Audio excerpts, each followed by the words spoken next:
Una po sa ating mga balita, malaking bahagi na ng Luzon ang nasa ilalim ng Tropical Cyclone Wind Signal number 1 dahil sa papalapit na bagyong Quiapo.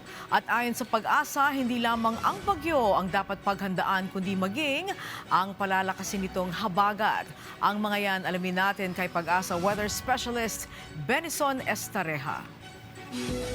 Magandang hapon, Miss Angelique, ganyan sa ating mga taga-subaybay. Meron tayong update patungkol sa ating nanomonitor na si Tropical Depression Quiapo o yung pang-labing-isang bagyo for 2026. Muling namataan ng bagyo kanina alas 10 ng umaga, 830 kilometers silangan ng Northern Luzon. Taglayang hangin na 45 kilometers per hour malapit sa gitna, pagbugso hanggang 55 kilometers per hour at kumikilos sa pahilagang kanluran at 25 kilometers per hour.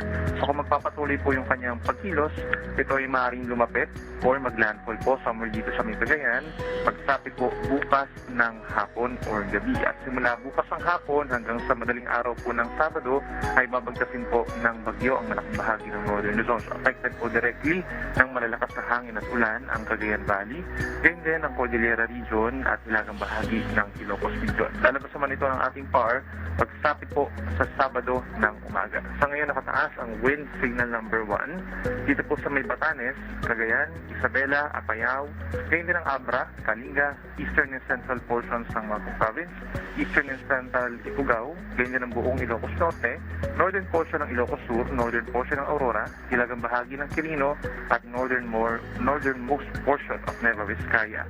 So posible pa rin tayo magtaas ng wind signal number 2 dun sa mga direktang lalapitan ng center po nitong si Tropical Depression Quiapo. Kaya simula po ngayon pa lamang ay pinag-iingatan natin sila sa mga bugso ng hangin na maaari po mapatuloy hanggang sa Sabado ng madaling araw.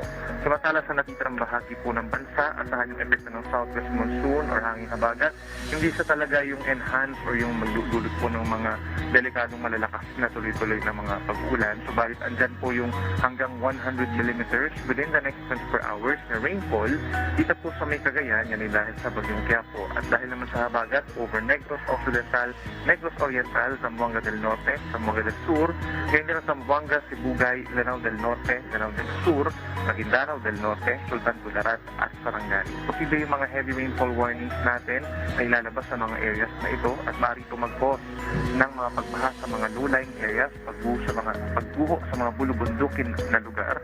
Kaya make sure po na coordinated din tayo sa ating local government units kung kinakailangan ng rescue or evacuation.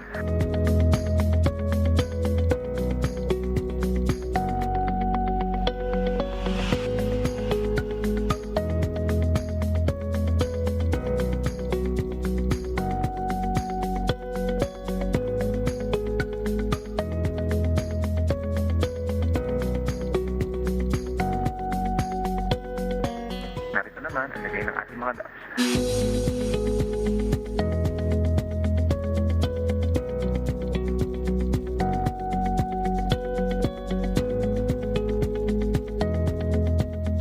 At yan muna latest mula dito sa Weather Forecasting Center ng Pag-asa. Ako muli si Benison Estareja. Magandang hapon. Maraming salamat, Pag-asa Weather Specialist Benison Estareja.